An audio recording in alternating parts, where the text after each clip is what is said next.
as outras duas gravações que tivemos a ver e estão ambas boas, ficaram ambas com boa qualidade. Pronto, eu vou minimizar a minha tela Zoom.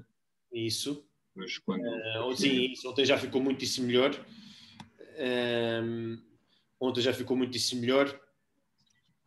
Porque não se via isso. Pronto, mas aqui, quando aqui começar a bater a badalada das 9, este sino é fantástico que o sino da Guns N' Rock no centro da cidade esteja 2 minutos atrasado, não é? Não há ninguém que possa ir à porcaria do relógio acertar isso e pôr aquilo a bater às 9 em vez de ser às 9:02. Enfim, bem, vou admitir as pessoas, ok? Ok.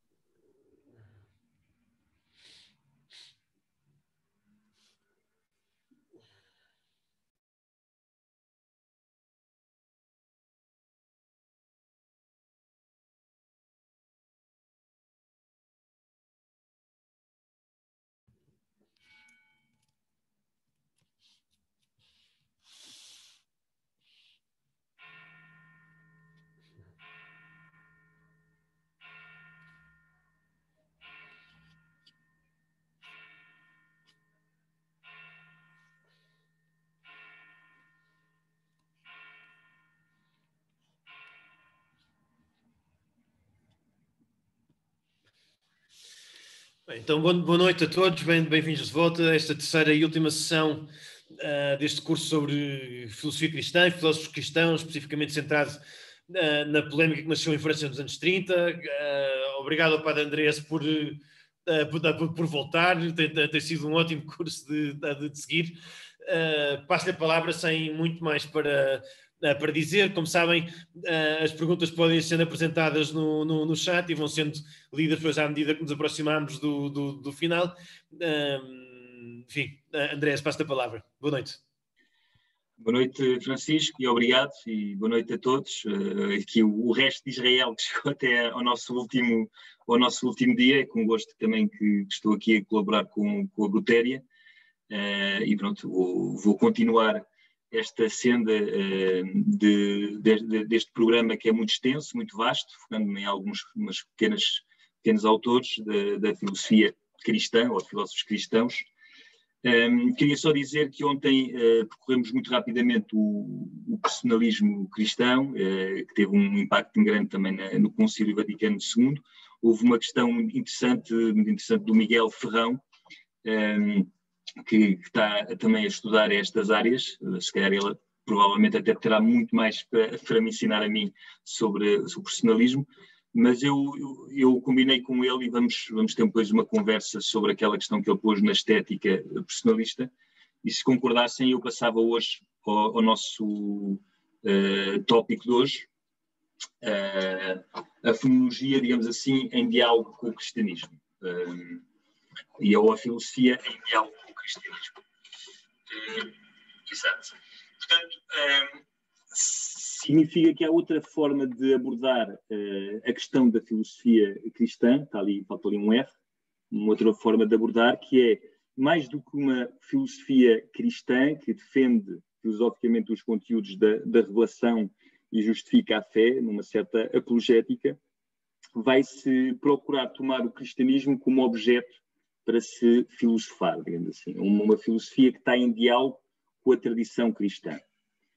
Portanto, estes autores muitas vezes são quase que filhos dos autores que nós falamos, de Blondel, de Gabriel Marcel, têm alguma influência desses autores, mas depois libertam-se um bocadinho dessa questão de defender uma filosofia cristã. Já não estão interessados em defender uma filosofia especificamente cristã, embora queiram fazer uma espécie de filosofia do cristianismo. Qual é a diferença? A diferença é que uma filosofia cristã seria a defesa filosófica destes conteúdos que a revelação contém, procurar alcançar as conclusões da fé por meio de uma razão natural, ou dizer que as conclusões da fé não contradizem essa razão natural, uma certa apologética, procurar justificar um modo de vida cristão aceitando, digamos assim, o que a autoridade da fé, a autoridade religiosa, e assumindo-se como um cristão praticante, que também aceita, por exemplo, o magistério, no caso de ser católico, o magistério da Igreja, etc. Estes autores libertam-se um pouco disso. Às vezes, o cristianismo deles, digamos assim, não é um cristianismo oficial, ou não é o cristianismo ortodoxo, se quiserem utilizar esta palavra mais pesada. No caso de Michel Henry, será certamente um cristianismo bastante heterodoxo, mas é entrar em diálogo com o cristianismo, procurando ver no cristianismo algumas noções que permitem fazer uma filosofia num terreno diferente daquele que vem da tradição especificamente grega. Pronto. E vamos perceber isso mais para a frente, mas a ideia não é tanto justificar o modo de vida cristão, mas dialogar com o cristianismo, uma filosofia do cristianismo, a expressão de Michel Henry, ele fala de uma filosofia do cristianismo. E há uma apropriação dessas noções, uma apropriação das noções cristãs, como encarnação, como carne também, e uma interpretação a partir da própria filosofia do autor, que está livre, digamos assim, de uma fé e de um conteúdo de fé explícito. Não é? Portanto, é a tal fecundidade, podemos dizer assim, uma fecundidade intelectual que o cristianismo traz também ao mundo da filosofia, em particular, e da cultura em geral, que é importante ter em conta, parece. Portanto, o cristianismo é um objeto da filosofia e não propriamente um modo de filosofar. É importante. Há aqui uma mudança, uma alteração. Estes autores que começaram a recorrer à Bíblia foram muito criticados num livro que foi publicado em 1991 por um senhor chamado Dominique Janicot, que se chama em francês A Viragem Teológica da Fenomenologia Francesa. Pronto. Este Dominique Janicot falava de autores como Paul Ricoeur, Emmanuel Levinas, Michel Henry, Jean-Luc Marion, entre outros, pronto. E ele criticava essa viragem. Não é? Ele basicamente o que estava a dizer que esses autores tinham deixado de fazer fenomenologia, no sentido estrito do termo, no sentido de Husserl e também de Heidegger, e eles teriam, ao inserir a questão de Deus, eles saíram do campo da filosofia. Neste caso da fenomenologia, mas nós podemos dizer da filosofia, se quiser. Portanto, aquele debate dos anos 30 volta de uma certa maneira, embora que noutros moldes. Isso é interessante. Só para explicar um bocadinho, para conseguirmos compreender esses autores que vamos ver agora, a questão da fenomenologia vem da questão do fenómeno, deste verbo grego, phainestai, que vem aquilo que se manifesta, aquilo que se mostra. E a fenomenologia não quer tanto explicar o conteúdo das essências, dos objetos, das coisas, mas, como diz o Husserl, os objetos no seu como, o como de como é que eles se manifestam. Os vários tipos de fenomenalidade, se quiserem, são várias maneiras das coisas aparecerem, não é? Por exemplo, imaginemos que vocês agora estão a ouvir a minha voz. Eventualmente estão a ver também a minha face. Talvez não por causa do PowerPoint. Mas isto é um modo de manifestação específico, de eu estar a falar para vocês. Hoje à noite, quando chegarem, já estão em vossas casas, mas hoje à noite ou amanhã, quando se lembrarem daquilo que eu disse aqui, há algo que aparece na vossa consciência, mas é outro tipo de fenomenalidade, é outra maneira das coisas aparecerem, não é? Mesma coisa se vocês começarem a pensar que 2 mais 2 é igual a 4, esse 4 que vos aparece na consciência, aparece num modo diferente de quando se sentem apaixonados por alguém, por exemplo. Portanto, é ver como é que as coisas aparecem e não se explicam as coisas, mas descrevem-se essas formas de aparição ou manifestação e depois procurar ver quais são as condições de possibilidade que esse fenómeno implica e concluí-las, não é? Concluir essas condições de possibilidade. Isto foi importante nesta viragem teológica, que foi pela primeira vez utilizada num sentido pejorativo, é para dizer que é mau fazer essa viragem, pois alguns autores dizem que não, que afinal não é mau, faz parte da própria fenomenologia essa viragem, e o desenvolvimento da fenomenologia fazer essa viragem. Mas para se compreender essa viragem fenológica é interessante ver que, pelo menos, há uma semelhança lexical grande e de conceitos entre a religião ou a teologia, se quiserem, ou o cristianismo, e a fenomenologia. Neste sentido do aparecer, de uma manifestação, de algo que é dado, de uma doação, como vai dizer depois o Marion, não é? Algo que aparece, que se impõe ao sujeito e que se aparece para ele, e depois ele tem só que descrever e ver as condições de possibilidade. Portanto, para a questão de Deus, não se trata tanto para estes autores de afirmar a existência de Deus a partir de conceitos, mas de tentar compreender quais são as condições de possibilidade de uma aparição de alguém como Deus, ou quais são as condições de possibilidade de um contacto com Deus, de uma experiência de Deus. Essa é que é a questão de fundo que se coloca aqui, não é? Por isso é que um autor como este senhor aqui, Michel Henry, vai rejeitar, por exemplo, todos os argumentos que procuram afirmar a existência de Deus, filosoficamente, nomeadamente aquele célebre argumento que ficou conhecido como argumento ontológico, se quiserem assim, segundo o qual parte da premissa que Deus é o ser acima do qual nada pode ser pensado. Não podemos pensar nada acima de Deus. E a partir desta noção de Deus, conclui-se que Deus terá que existir, porque se não existir, eu poderei pensar em algo acima desse Deus que eu estou a pensar. Porque eu posso pensar que Deus também existe na realidade e não só na minha cabeça. Portanto, eu sou obrigado a dizer que Deus existe.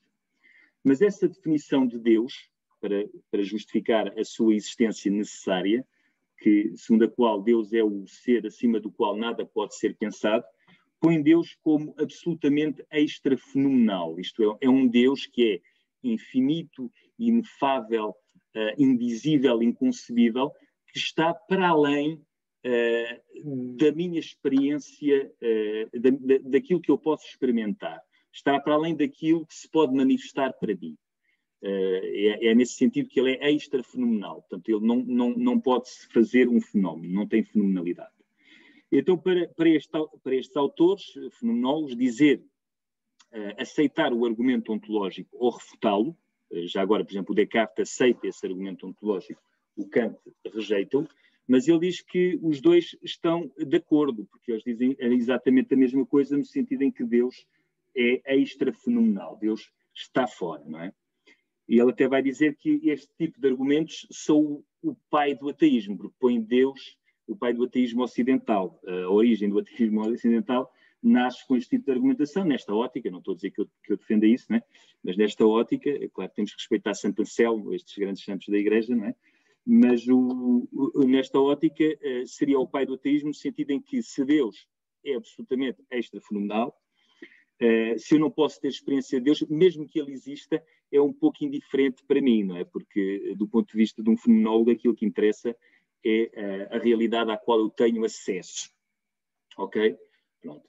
Este autor, o seu livro mais importante talvez seja este primeiro, A Essência da Manifestação, e depois, no final, ele tem esse diálogo com o cristianismo, só numa fase mais tardia do seu pensamento, da sua obra, e tem uma trilogia, ficou assim conhecido, uma trilogia, são 3 livros, em que ele dialoga, faz essa filosofia do cristianismo. O primeiro é Eu Sou a Verdade, tem como subtítulo Por uma Filosofia do Cristianismo, depois a Encarnação, uma filosofia da carne, e o último, as Palavras de Cristo. Foi publicado depois de ele morreu com cancro, a escrever esse último livro.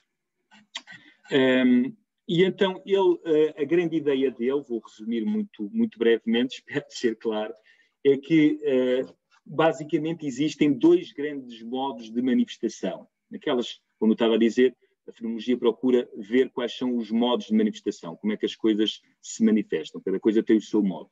Mas há dois grandes grupos de manifestação, e eu considero que houve um que foi esquecido pelos gregos e também pelos fenomenólogos até ele. É assim, uma posição um bocadinho arrogante, dizer que toda a gente se esqueceu de algo até ele.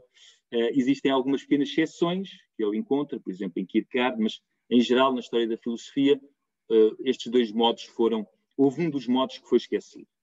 Existe o modo do mundo, que ele chama o mundo, que é o visível, é aquilo que eu vejo, que me aparece diante de mim, é aquilo que me aparece fora de mim, exterior a mim. Neste sentido, há uma diferença entre aquilo que se manifesta e aquilo que eu vejo, não é? Quando vocês me estão a ver a mim, aquilo que vocês veem talvez não corresponda exatamente àquilo que eu sou, em mim mesmo, em si mesmo. Há essa diferença entre o fenómeno e o númeno, a coisa em si. Há uma distância entre o sujeito e o objeto que aparece. E aqui também o sujeito define-se por um objeto que lhe aparece de fora, não é? Há um corpo objetivo que eu vejo, não é? De fora. E aquilo que foi esquecido para ele é a imanência, que ele também chama vida. Ele vai lhe chamar vida, pronto. Que é invisível, que é interior ao sujeito, ok? Não, é aqui um sujeito, é tal subjetividade. Vocês veem aqui claramente uma semelhança com o Gabriel Marcel. E há uma manifestação perfeita aqui, porque não existe essa diferença entre aquilo que se manifesta e a manifestação. Não existe essa diferença entre aquilo que se manifesta e a manifestação ela mesma, não é? Quando eu estou a ver um objeto, por exemplo, este copo d'água, eu estou a ver um copo d'água que é um copo d'água para mim.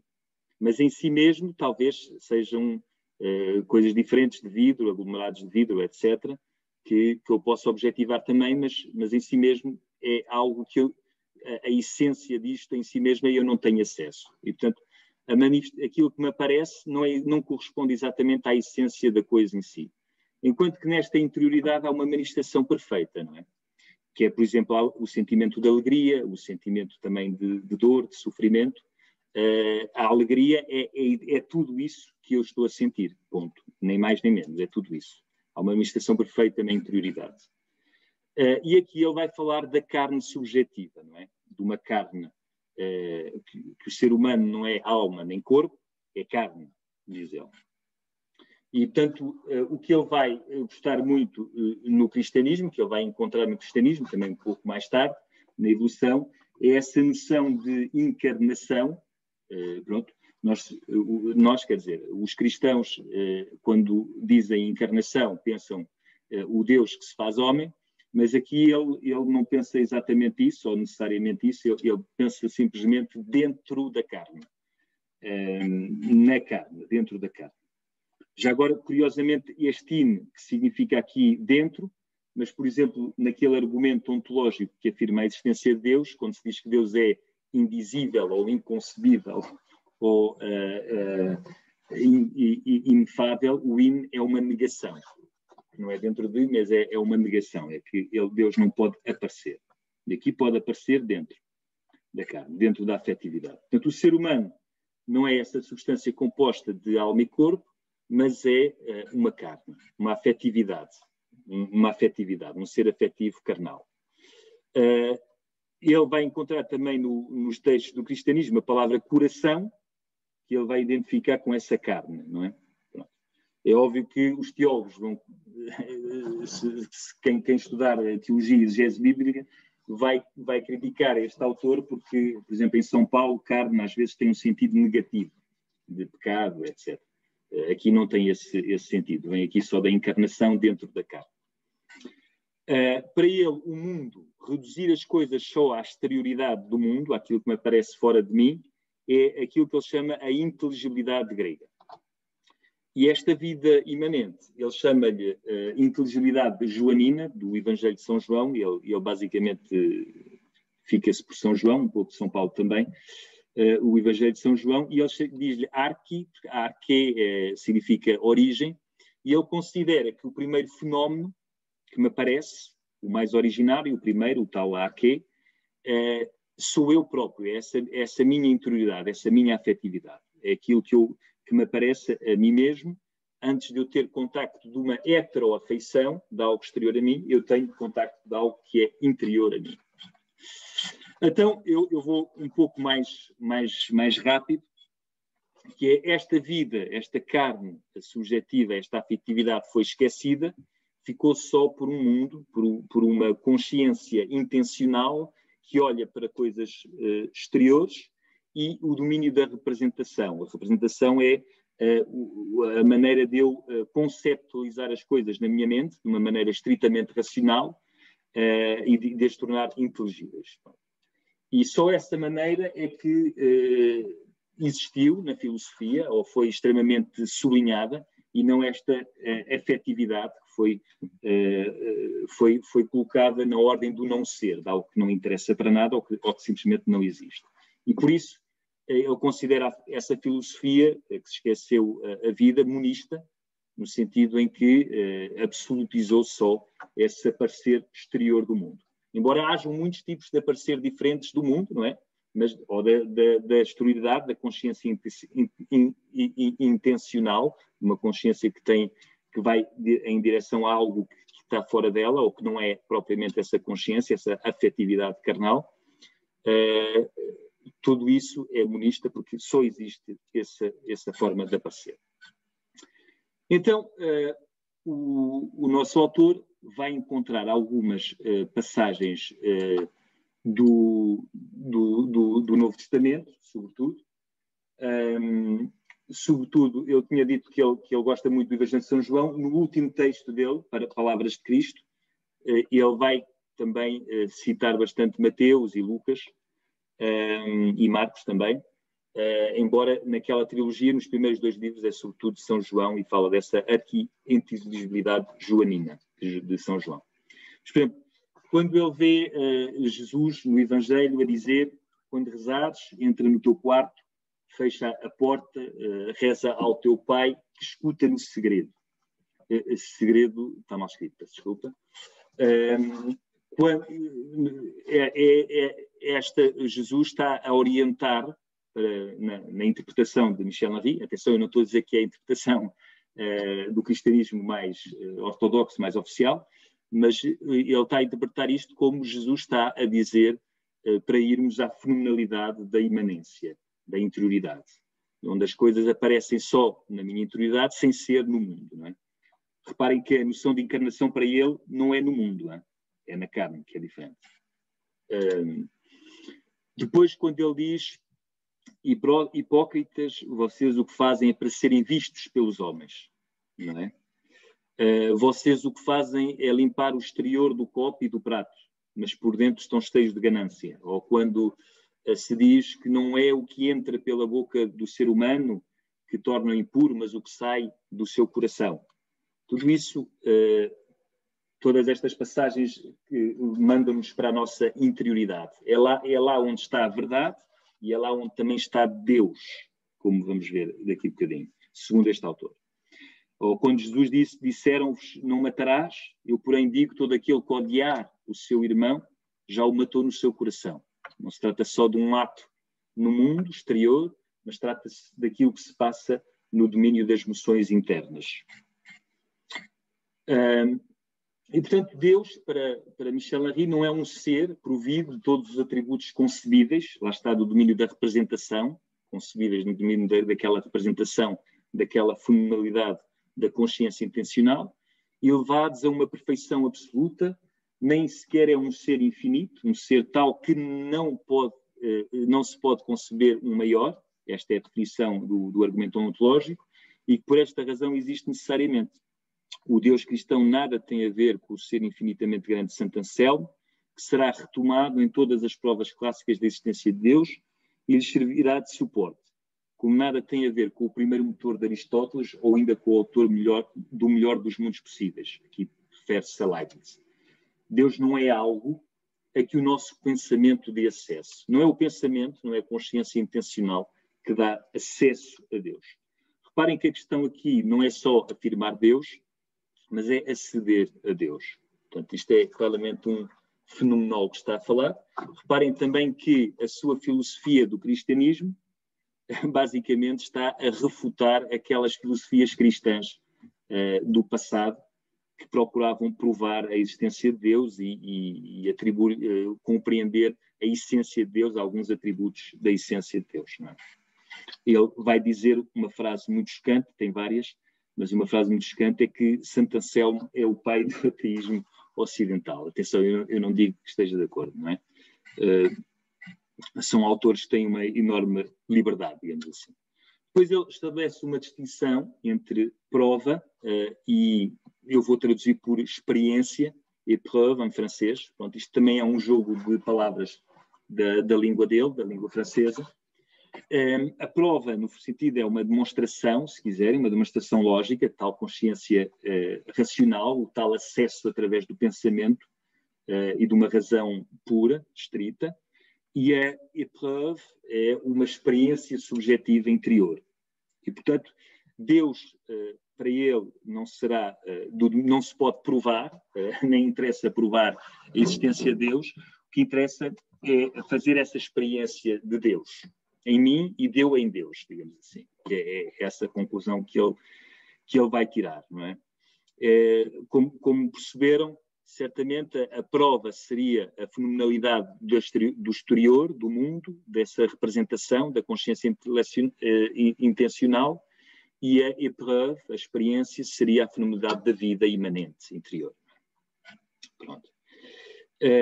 Esta palavra francesa, também para quem sabe francês, a épreuve também implica uma certa dor, um certo sofrimento e uma certa passividade, não é?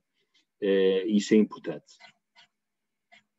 Portanto, basicamente o sujeito está direcionado a Deus, afirma Deus, mas ele não tem acesso verdadeiramente àquilo que Deus é, à essência de Deus, e na experiência o sujeito encontra Deus dentro de si e ele também está dentro de Deus. Não é?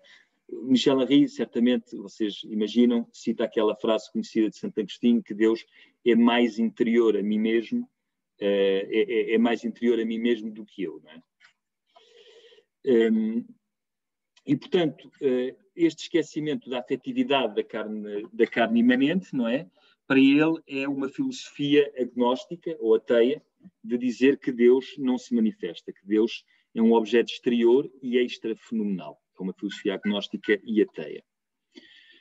Agora, portanto, é o tal acesso à questão de Deus a partir dessa afetividade. E aqui ele vai criar este conceito de autoafeição. Isto parece assim um bocado esotérico, mas vamos perceber muito rapidamente. A autoafeição é, no fundo, a fenomenalidade interior. Não é uma heteroafeição, algo, imaginem que vocês estão a ouvir, é uma heteroafeição, estão a ouvir a voz de uma pessoa que não é a vossa. Ou imaginem que eu toco em vocês sentem eu a tocar na vossa mão, no vosso braço, vocês estão a ter uma heteroafeição, estão a ter afetados por algo que é exterior a vocês, não é? É todo o aparecer de um objeto exterior a vocês e um objeto que não caracteriza a vossa essência mesmo, aquilo que vocês são, que são a tal carne afetiva. A autoafeição é o sentir-se a si mesmo, a sua própria carne, não é? É difícil, há pessoas que dizem que isto não é um fenómeno, é todo um debate que existe contra Michel Henry, ele procura se defender, ele acha que sim, que é um fenómeno, e dá exemplos de autoafeição, por exemplo, alegria, uma dor, etc. Tudo isso é uma autoafeição, é algo interior a mim, mesmo que possa ser provocado por um acontecimento, é algo que acontece na minha carne e caracteriza o meu ser. Eu sou essa carne que está a ser afetada, autoafetada, e passa sempre de alegria para tristeza, tem várias tonalidades entre a alegria e a tristeza, não é? E o sofrimento. Em sentido fraco, a autoafeição tem dois sentidos, portanto, uma coisa é eu sentir a minha própria vida, em vez de ser afetado por realidades exteriores, mas numa passividade radical. no sentido em que eu não controlei não fabriquei a minha própria autoafeição, ou, se quiserem, o meu próprio eu. Eu estou na vida e sinto-me posto por alguém, ou sinto-me posto na vida, mas não por mim. Portanto, ele gosta daquela frase do Kierkegaard, o eu é a relação a si posta por um outro. E, portanto, ele vai dizer que a autoafeição em sentido fraco é o eu no acusativo, porque eu não criei o meu próprio eu, apesar de me sentir a mim mesmo na minha carne. Não é? O em sentido forte, basicamente, é Deus. Implica, para além de sentir a sua própria vida, implica um autoengendramento e uma autodoação. Eu não consigo dar eu a mim mesmo, não é? Só Deus conseguirá. E lá está, este sentido forte para ele é condição de possibilidade deste sentido fraco, que é o fenómeno que eu estou a sentir. E, portanto, eu, no fundo, na minha autoafeição, estou a sentir uma ligação a Deus. Estou a sentir que Deus me está a trazer a vida, não é?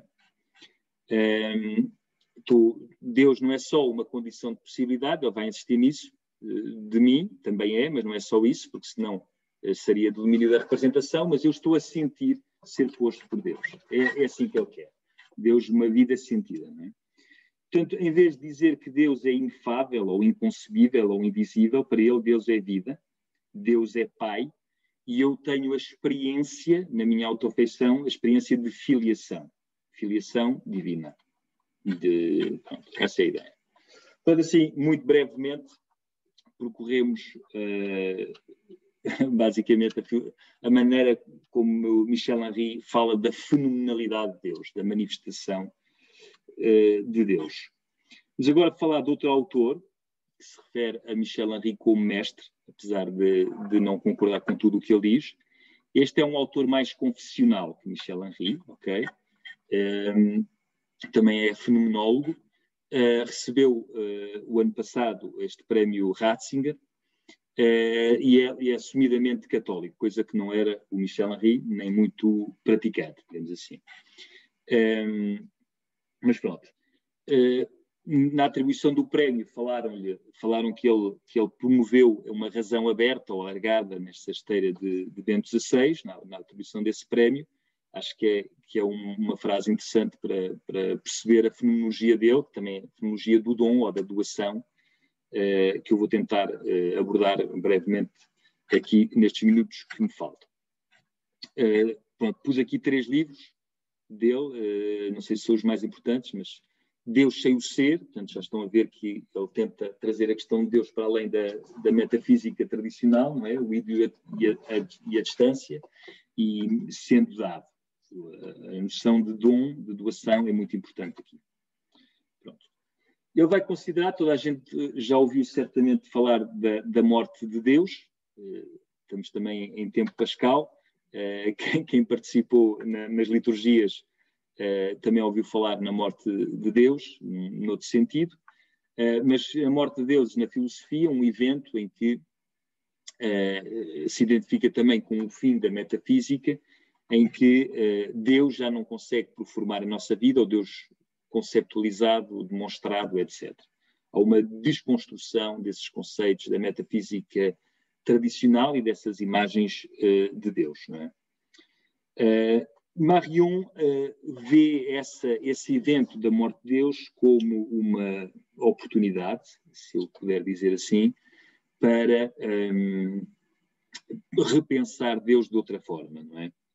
Porque ele considera que nessa metafísica tradicional, Deus omnipotente, omnisciente, ato puro, infinitamente bom, transcendente, pode-se tornar facilmente, se separar facilmente da vida concreta das pessoas, da experiência concreta das pessoas. Portanto, vem aqui também alguma proximidade com a crítica que Michel Henry faz a essas abordagens tradicionais de um Deus conceptualizável, que no fundo para ele é um ídolo.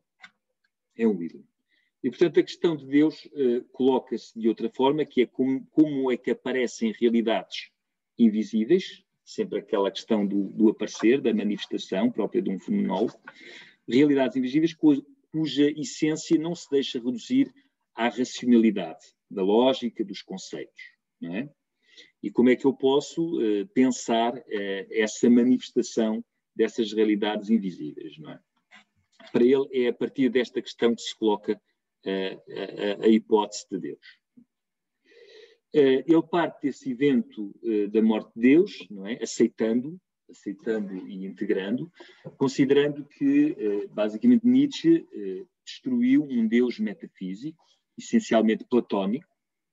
Também há um texto de Heidegger que diz exatamente isso, nos Caminhos da Floresta, que é quando ele analisa o dito de Nietzsche, Deus morreu, exatamente que é a morte de um Deus essencialmente platónico, e da metafísica que vem daí, não é?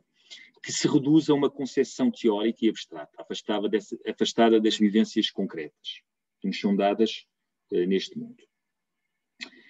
E por isso é que conformar a vida a esses ditames de uma abstração fora da minha vida tem o risco de matar a minha própria vida, o meu próprio eu, não é? Lá está eu a adaptar-me à manifestação de um objeto que eu próprio não sou. Isso é terrível, não é? Essa lógica também de Michel Henry e também de Marion. Além disso, esse Deus que se pode compreender racionalmente não se manifesta, é um Deus extra-fenomenal, não é?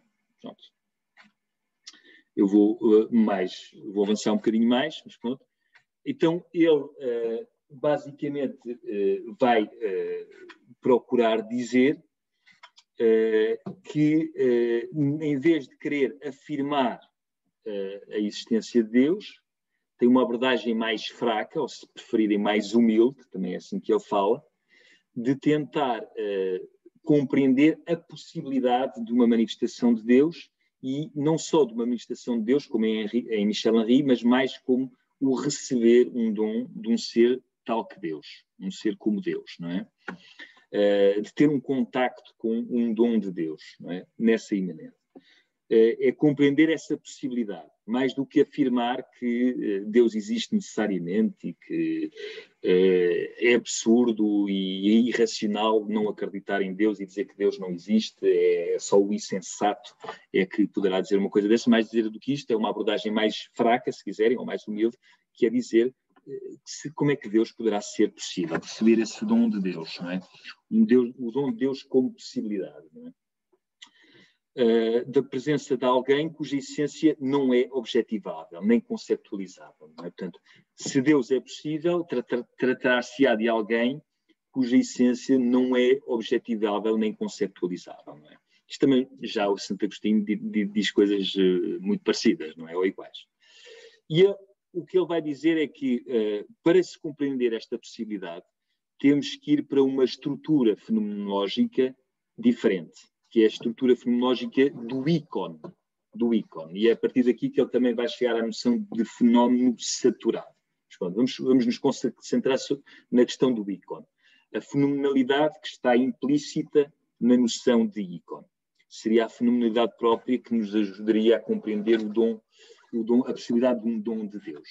E essa estrutura fenomenológica, para ele, também foi esquecida. Mais uma vez, como em Michel Henry, a história da filosofia esqueceu a vida imanente, em Marion esqueceram-se desta estrutura fenomenológica do ícone, não é? Então, o ícone não resulta de uma visão, não é algo que eu estou a ver, mas provoca uma visão, que também é interior, que é uma experiência, que tem certas dimensões invisíveis. O ícone não é o sujeito que tem uma intencionalidade. Intencionalidade significa orientação, direção, ok? Direção em relação a um objeto exterior a si, não é? Não é isso.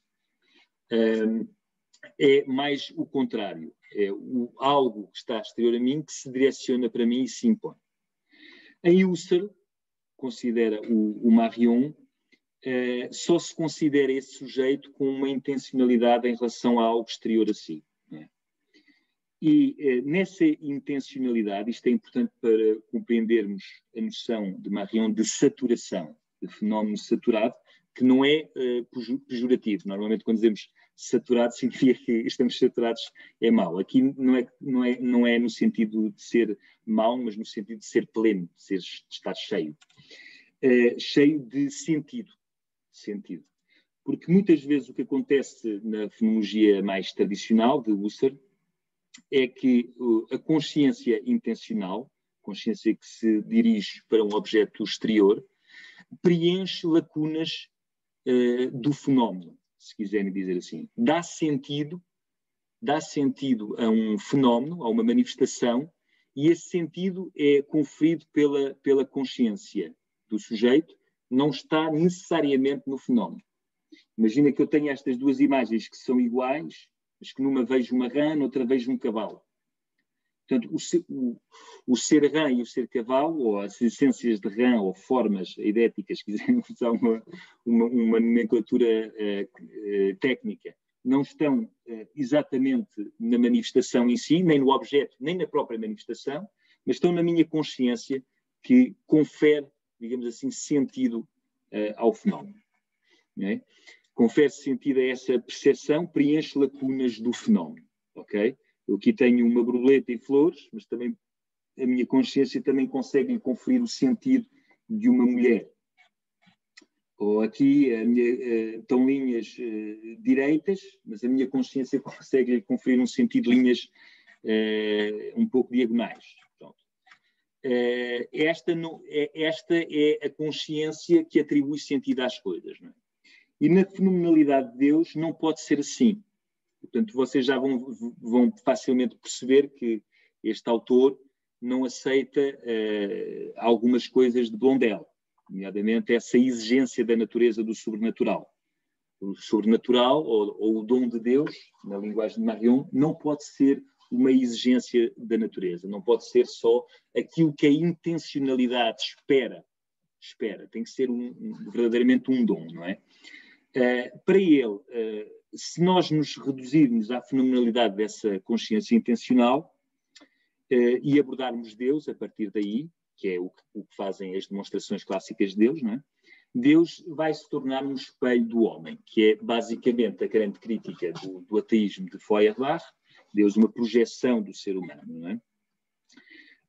E no fundo, essa é a fenomenalidade própria do ídolo, se quiserem, embora que o ídolo também possa ser um fenómeno saturado, mas não vamos entrar nessa questão agora.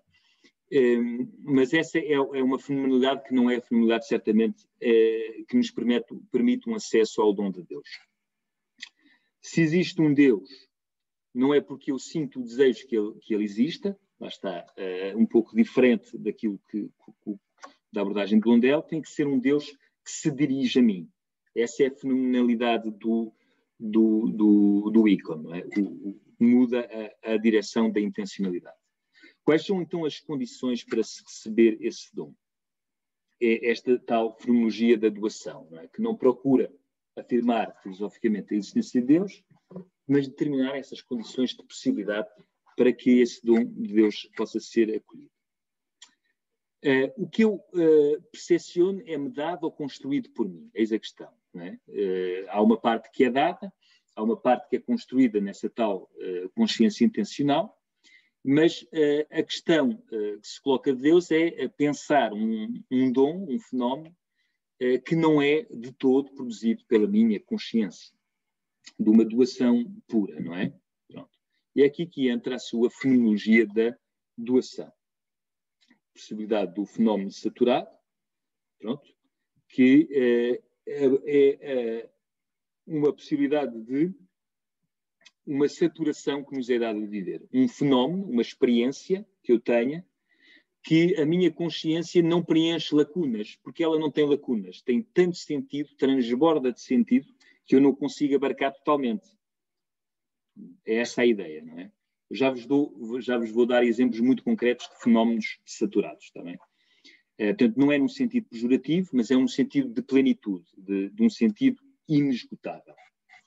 Então, quais são os exemplos de um fenómeno saturado? É a tal carne, o tal corpo afetivo do qual nos falta Michel Henry, um sentimento de alegria, um sentimento de dor, são fenómenos saturados, não é a consciência que atribui lacunas para lhe acabar o sentido, mas é algo que nem conseguimos abarcar totalmente o sentido, não é? O amar uma pessoa, não só sentir-se apaixonado pela pessoa, mas todos os atos de amor pela pessoa e o sentir-se amado por ela, reciprocamente, ou o amar também um ideal e dar a sua vida por esse ideal, ou pelo próprio Deus, não é? Tudo isso são experiências, fenómenos que aparecem, que nós podemos ter de fenómeno saturado. O dom de Deus, portanto, só é possível como um fenómeno saturado, nessa estrutura icónica do dom. Por outro lado, ele também diz que todo o fenómeno, mesmo naqueles em que a consciência fabrica qualquer coisa, a lógica do dom precede sempre a estrutura da consciência intencional. Portanto, em primeiro lugar, para ele está o dom. Pronto. Aqui há um debate que existe entre fenomenólogos mais estritos e hermeneutas, se quiserem, de saber, os fenomenólogos dirão que, em primeiro lugar, está algo que aparece, o Marion dirá um dom que me aparece, e depois eu posso pensar, posso ter uma consciência intencional, etc., mas, em primeiro lugar, está um dom. Há outros que dizem que não, que, em primeiro lugar, na origem está logo uma interpretação, um filtro de interpretação que eu faço daquilo que me aparece. Mas, pronto, para ele, há aqui um dom que aparece, que é a própria consciência intencional, o próprio objeto ao qual a consciência se direciona, a experiência que caracteriza esse evento onde o sujeito se insere, a própria carne do sujeito, a própria razão, tudo isso está precedido de uma lógica de dom. E, portanto, essa fenomenologia da doação deve ser, para ele, quase como uma filosofia primeira. Ele não diz assim, mas podíamos perceber. E o dom de Deus surge como a possibilidade máxima, a hipótese máxima de fenómeno saturado. Portanto, a possibilidade máxima de um fenómeno saturado é o dom de Deus. Não é? Pronto. Ele, para explicar um bocadinho o fenómeno saturado, que não se reduz, não se deixa reduzir a uma objetividade de uma consciência intencional, é que quando uma pessoa se apaixona por alguém, não consegue reduzir ao outro a uma pura objetividade. Mas não é por isso que seja menos verdadeiro. Não é por falta de objetividade ou por impossibilidade de a reduzir a objetividade que essa experiência não revela a verdade. Okay? Porque o fenómeno está-se a manifestar plenamente. Como sempre, eu falo demais, mas pronto. Vou tentar avançar aqui um bocadinho. Portanto, ele chega a esta noção, a este princípio, tanto de redução até à origem, digamos assim, tanto de doação, portanto, na origem está o tal dom puro, se quiserem assim. Trata-se essencialmente de mostrar que tudo o que aparece, aquilo que se mostra, primeiramente se dá. O primeiro fenómeno ao qual temos acesso, o fenómeno de nós mesmos, em relação a tudo o que nos envolve, constitui um dom, uma doação irrecusável. E tudo isso mostra que a lógica do dom está presente na própria fenomenalidade. E nas várias fenomenalidades que existem, a lógica do dom está sempre presente. O que é a lógica do dom? A lógica do dom não é só a tríade do doador que dá um dom exterior a si e de um receptor, não é assim que se vê a lógica do dom. É a relação doador-receptor que vão mudando entre si, estão inseridos nessa própria lógica do dom, no ato, aquilo que diz o ato de doação. O dom é o ato de doação, tem a questão da gratuidade. Na questão não é tanto o ser e porque o ser e não o nada, mas isso seria a metafísica tradicional, mas porque o dom, não é? Porque o dom. Que está presente em todo qualquer fenómeno, não é? Pronto. E depois, quando uma pessoa se apaixona, não oferece coisas exteriores a si, não é? Nesta lógica do doador e receptor, não é?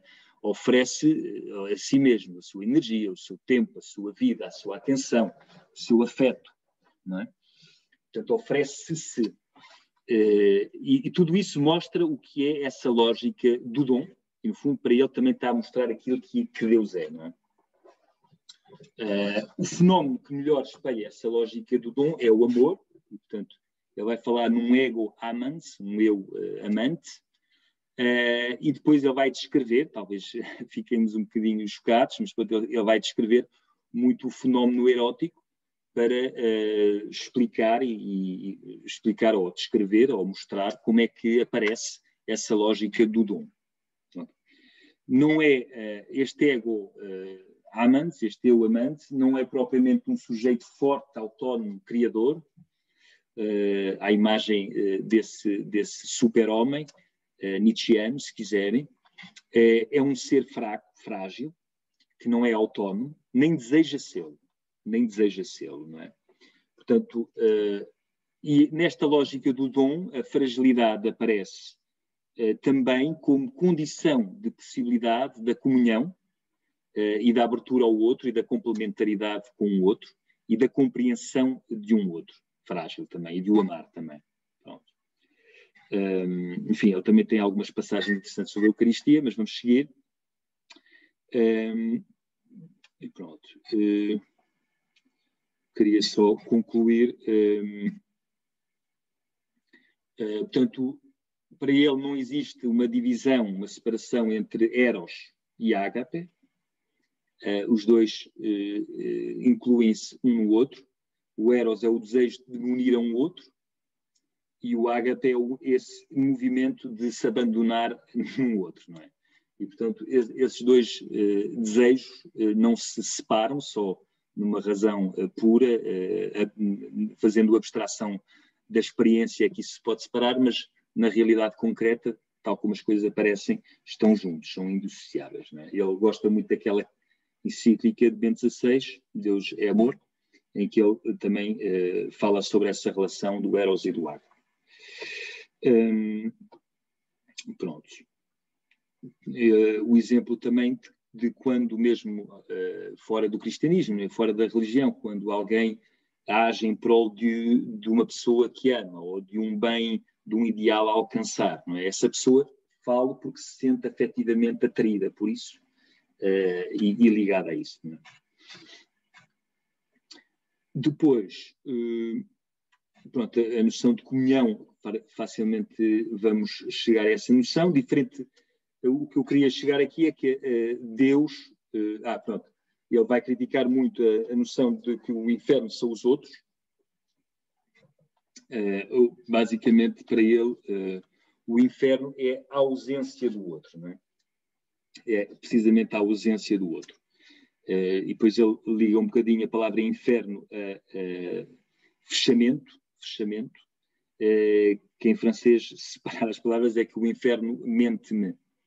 Mas, pronto, a ideia é que a ausência do outro é que destrói essa possibilidade da lógica da doação que está presente em toda a fenomenalidade e cujo ápice seria a relação, o dom de Deus, não é? Que seria o ápice dessa lógica de doação que está presente em toda a realidade que me é dada viver. Não é só tudo aquilo que é, mas tudo aquilo que eu posso experienciar.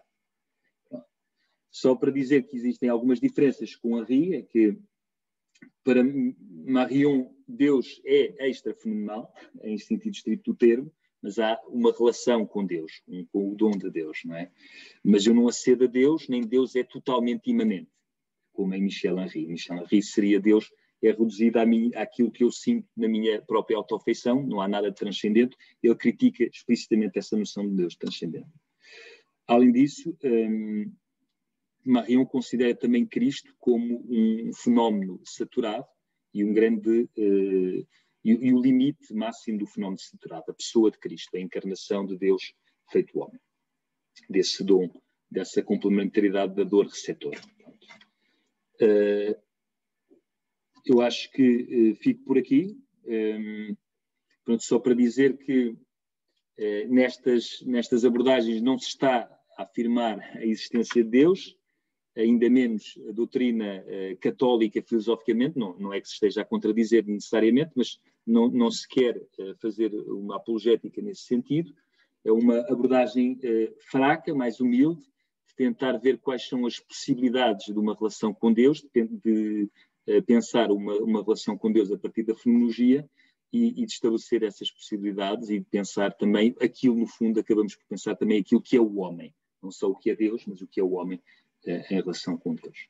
Muito obrigado a todos, não sei se ajudei, não sei se há perguntas, já estou a ver ali uma pergunta muito boa sobre Levinas, mas pronto, mas obrigado.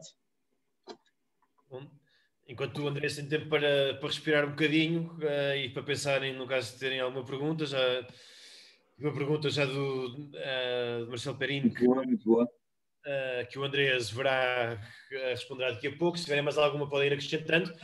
É o André beber água daquilo que nos parece ser um copo, enfim, ficando... A mim também parece. Se é ou não, já não sabemos, mas a mim também parece.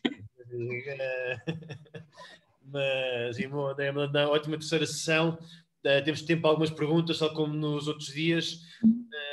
Se quiseres ir começando com esta que já está aqui no chat, se entretanto aparecer mais alguma, muito bem. Certo. A relação entre Levinas e Marion existe, não é?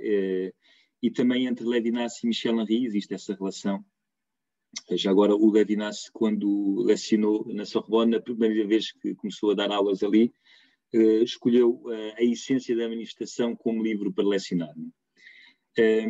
Os dois, tanto o Levinas como o Michel Henry, falam nesse eu no acusativo.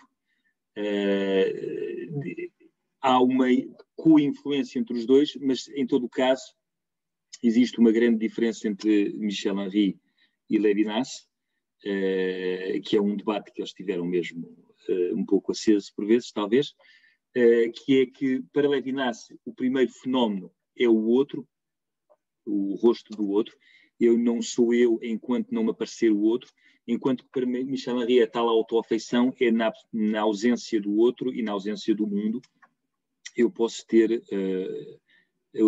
essa autoafeição. Por isso é que, por exemplo, o Michel Henry, quando falará de espiritualidade cristã, que ele também fala, apesar de serem livros que, pelo menos há quem considere de fenomenologia, mas ele fala de espiritualidade cristã. Ele gosta muito de Mestre Eckhart, por exemplo.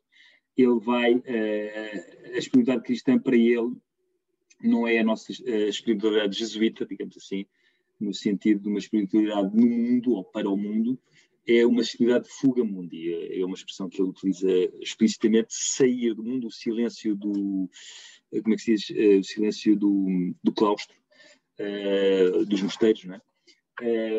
Para retirar-se do mundo e também da relação às outras pessoas no mundo, digamos assim, para chegar a essa interioridade onde se poderá sentir-se posto por Deus na vida. Mas, enfim, não sei se isso... Está aqui também outra pergunta grande. Não sei se faz sentido eu ler. Sim, em voz alta, ok. Na escola tomista, diz aqui Gonçalo, o que está primeiro na realidade é o último no intelecto, e vice-versa. O primeiro no intelecto é o último na realidade, sim. O sublinhar a insistência de Henry não ignora este princípio, não reduz o ser de Deus à sua dimensão cognoscível perceptível.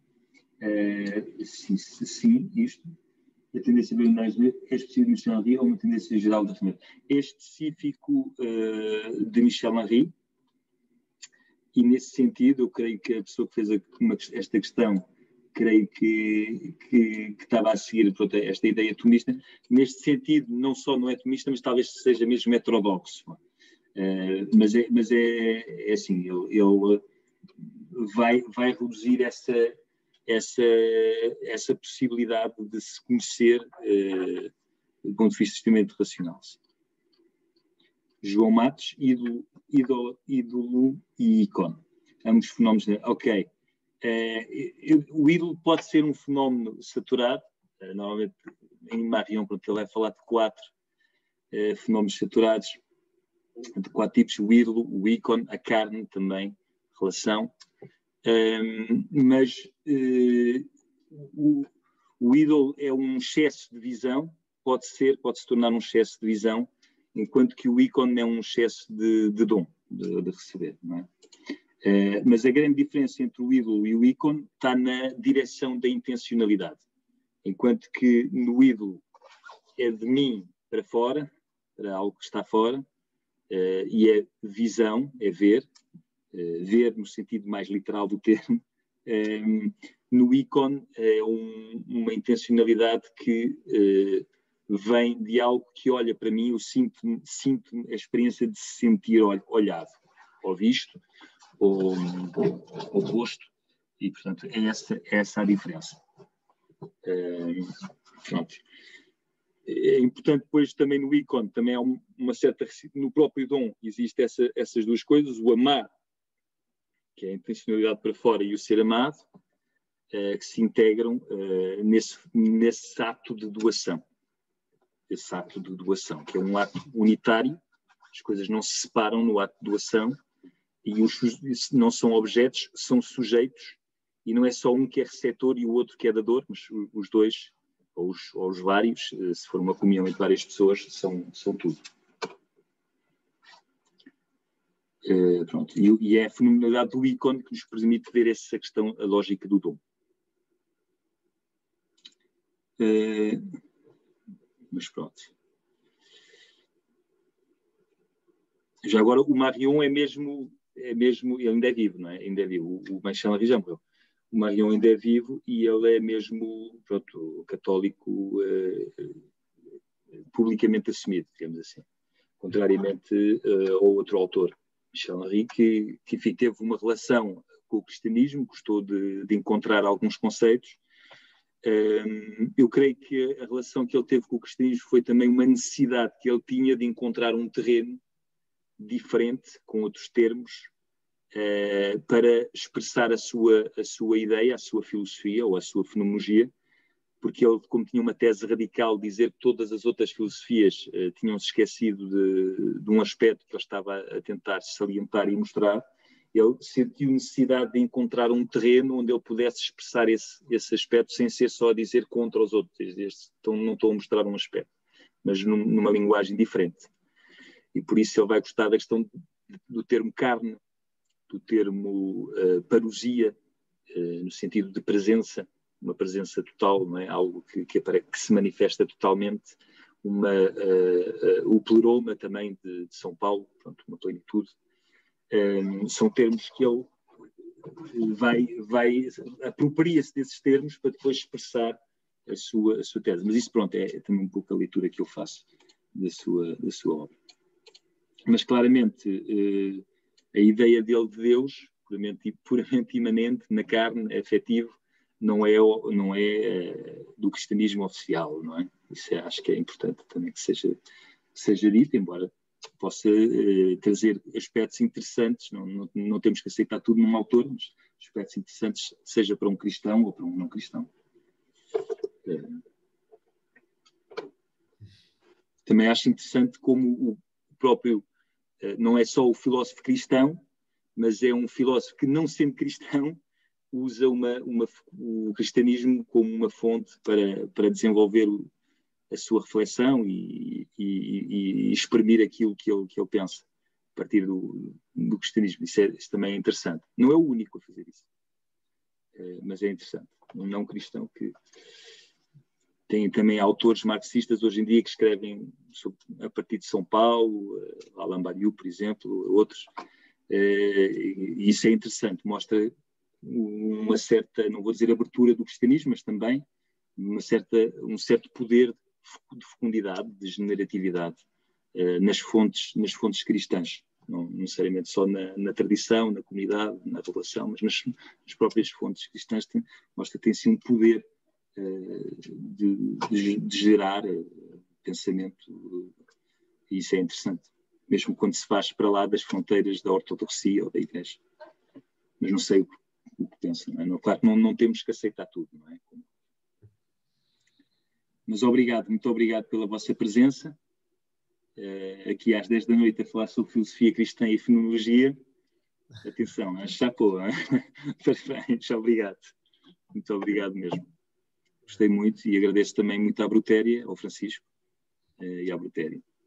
Bom, Andrés, e também eu conhecendo-te e sabendo que tu és um homem das madrugadas, a começar de manhãzinha e não de ficar até à noite, este esforço destas 3 noites é que para ti é importante, Foi um prazer, e a nós deixa-nos ainda mais agradecidos por saber isto. Gostava de te agradecer a ti a presença nestes dias e a generosidade com o teu tempo e da preparação destas sessões. Obrigado. Mas também de agradecer a todos o ar interessado que fomos vendo e a qualidade das várias perguntas que fomos recebendo durante as sessões, antes e depois.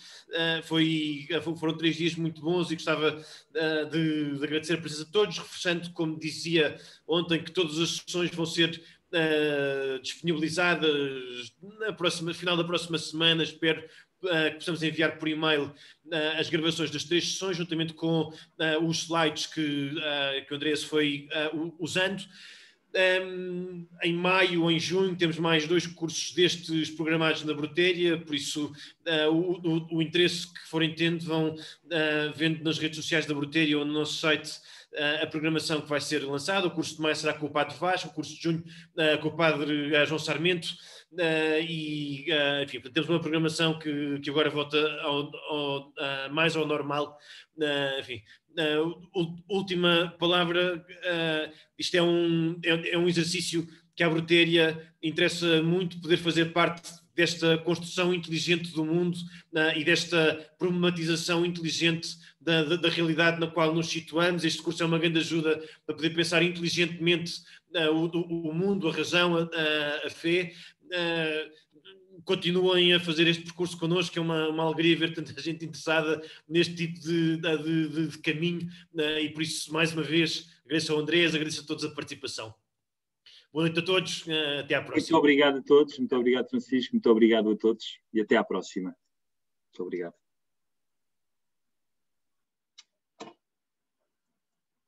Muito obrigado a todos, boa noite. Muito obrigado, até à próxima.